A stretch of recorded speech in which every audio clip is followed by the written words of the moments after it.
She grew up in a cult, not knowing it was a cult because it's all she ever knew.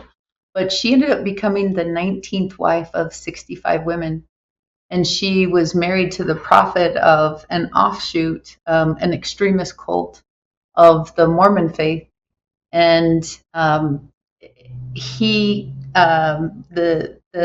man who took over for her husband, because she was married very young, he studied Hitler, and he was incredibly manipulative. There are people who have disappeared and never come back. Fortunately, Texas and Utah and some others were willing to bring him to justice, but he destroyed more than 500 families.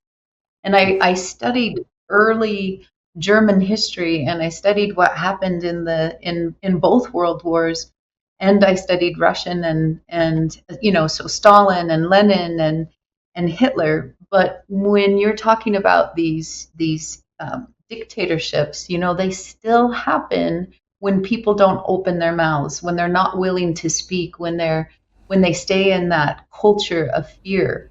So I was very proud of her. Her name is Rebecca Musser, and she was one of the few that escaped. And he sent like four-state manhunt out after her.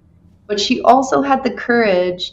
She got away and was able to live a safe life. But then she had the courage to go back and be the face of the faceless and the voice of the voiceless for those Exactly. kids because she knew what they were going to be facing.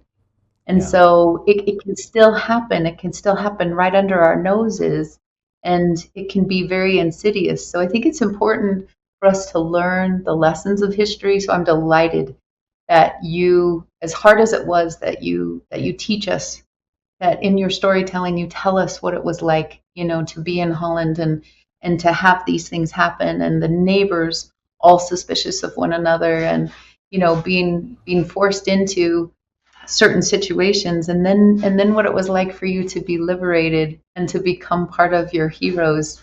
What an extraordinary story.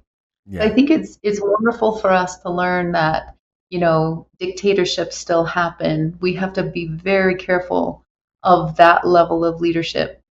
We can't be gaslighted, we can't be No. manipulated. It's important for us to not cow to threats and to own our voices. And I Exactly. also love that the overcoming in a remarkable way, like you have done, is possible. So anyone can overcome a situation, a circumstance, but also inside of themselves.